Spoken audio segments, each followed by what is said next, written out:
नांदेड दौरा आहे, निमित्त काही दौऱ्याचं? राणी लक्ष्मीबाई शिक्षण संस्थेमध्ये बौद्ध समाजाच्या शिक्षिका वर्षाताई बनसोडे यांची जवळपास 40 वर्ष आर्थिक लूटमार करण्यात आलेली। त्यांच्याकडून पगाराच्या 25% निधी 40 वर्ष खंडणीच्या स्वरूपात घेण्यात आलेला आहे। त्यांची तक्रार एसपीनी घेतलेली, त्यात खंडणी आणि अॅट्रॉसिटी ॲक्ट अंतर्गत गुन्हा दाखल झालेला आहे। या संस्थाचालक सचिव मुख्याध्यापक यांच्यावरती गुन्हा दाखल झालेला आहे। माझा मुलगा UPSC करतोय, मला पैशाची गरज आहे, आता मी तुमचे पैसे देऊ शकत नाही अशी विनवणी त्यांनी केली, परंतु त्यांना दया आली नाही। उलट तुला या शिक्षण संस्थेत ठेवणार नाही, ए महार तू खाली बसून जेवण कर असं CCTVच्या अंतर्गत रूममध्ये त्यांना धमकावण्यात आलं। वेळोवेळी पैसे मागितल्याची क्लिपसुद्धा त्यांच्याकडे आहेत आणि त्याच अनुषंगाने हा गुन्हा दाखल झालेला आहे। काल नागरगोजेचं प्रकरण घडलं, 3.5 वर्षाच्या मुलीला त्याला पत्र लिहावं लागलं आणि 18 वर्ष काम करून 1 रुपयाही दिला नाही। ती वेळ पुन्हा एकदा दलित वर्षाताई बनसोडे यांच्यावरती येऊ नये म्हणून मी आज त्यांची भेट घेतली। पीडितसुद्धा या ठिकाणी आहेत, हे प्रकरण समजून घेतलं आहे। या गुन्ह्यातील आरोपीला अटक करण्यासाठी आणि येणारं आंदोलन उभा करण्यासाठी आज नांदेडचा दौरा झालेला आहे। बीडमध्ये सतीश भोसले यांचं घर पाडून जाळपोळ करण्यात आली, उद्या तुम्ही या संदर्भात मोर्चा काढणार? नाही, उद्या मोर्चा नाही, मोर्चाचं नियोजन आणखी सुरू आहे। त्या ठिकाणी मोर्चा तर निघणारच आहे, त्यात दुमत नाही, पण तो मोर्चा व्यापक व्हावा यासाठी आज बैठक झालेली आहे आणि त्याचा निर्णय उद्या आम्ही जाहीर करणार आहे। बीडमध्ये आश्रमशाळेत शिक्षकाने आत्महत्या केलेली आहे, काय सांगा? याचं नागरगोजे प्रकार नाही, गंभीर आहे हो। याचे सगळे आरोपी मुंड्या आडनावाचे, म्हणजे किती दुर्दैव आहे। 18 वर्ष त्याला त्या ठिकाणी विना अनुदानित शाळेवरती फुकट काम करावं लागलं आणि हा एक नागरगोजे नाही, राज्यभर D.Ed झालेले, M.Ed झालेले, B.Ed झालेले काय करतायत। नागरगोजेची तरी आत्महत्येची नोंद झाली, पण अशा अनेक जण आहेत की मरतात तरी समजत नाही, व्यसनाच्या आहारी जातात, स्वतःला संपून घेतात। ते एक नागरगोजे नाही, असे हजारो नागरगोजे, लाखो नागरगोजे मरणाच्या उंबरट्यावरती आहेत। राज्य सरकारने लक्ष दिलं पाहिजे, मुख्यमंत्र्यांनी दखल घेतली पाहिजे आणि निदान विचार करा की डॉक्टर बाबासाहेब आंबेडकरांच्या कामगार कायद्याचा जो ॲक्ट आहे, किमान वेतन ते सुद्धा मिळालेलं नाही, म्हणजे किती शोषण आहे। त्याला किमान वेतन सुद्धा दिलेलं नाही आणि शिक्षक म्हणून त्याला राबवलं आणि फाशी घ्यावी लागली।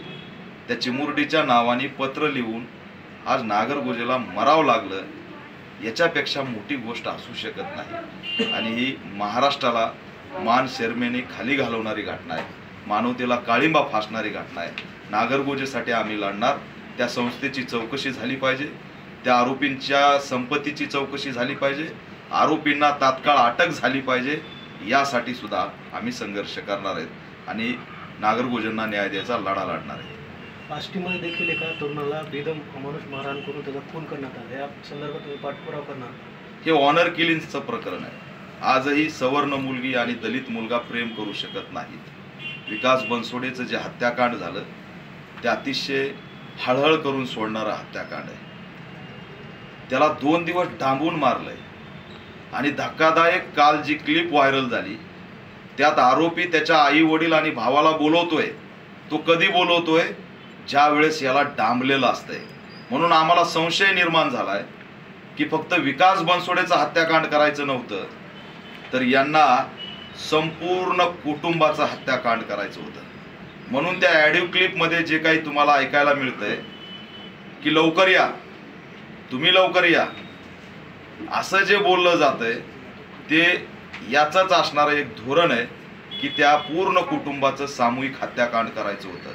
पण ते विकास बनसोडे तात्काळ त्याच्यामध्ये त्याचं अंत झाला म्हणून हे बाकीचे बचावलेत अशी स्थिती आहे, अन्यथा पूर्ण कुटुंबालाच मारून टाकायचं होतं का असा सुद्धा प्रश्न या ठिकाणी निर्माण झालाय। हे प्रकरण फास्ट ट्रॅक कोर्टात चालवावं, तात्काळ सर्व आरोपींना अटक करावी। याच्यात 10 आरोपीत, आता फक्त 3 आरोपी अटक झालेले आहेत। आम्ही याचा पाठपुरावा करतोय। रात्री 1:30 वाजता या घटनेला मी वाचा फोडली, तो महाराष्ट्राचा मुद्दा झाला आणि विकास बनसोडेच्या घरी सुद्धा मी उद्या त्या ठिकाणी भेट द्यायला जाणार आहे. आणि म्हणून आज राज्यभर बीड जिल्ह्यामध्ये तर घटनांचा एवढा मोठा भयंकर असा एक शृंखला पुढे येते. रोज तिथं काही ना काय होतंय, हे गंभीर आहे.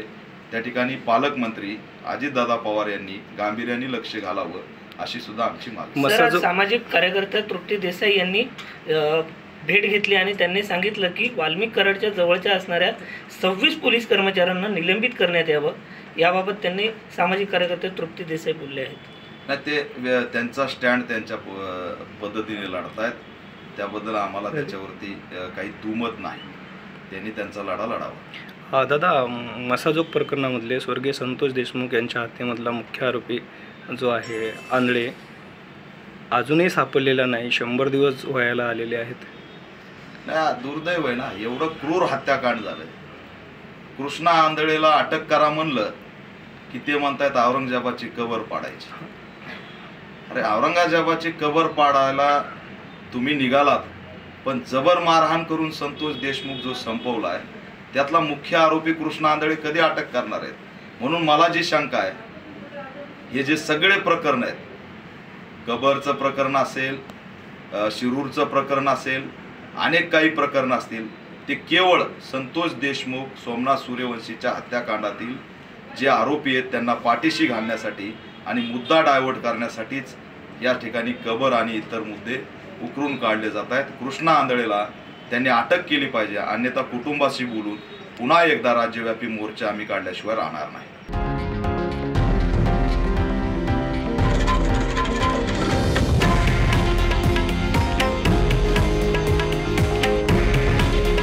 हे आहे देशातील नंबर 1 न्यूज नेटवर्क आणि आपण पाहत आहात TV9 मराठी. काळजी तुमची, हित महाराष्ट्राचं.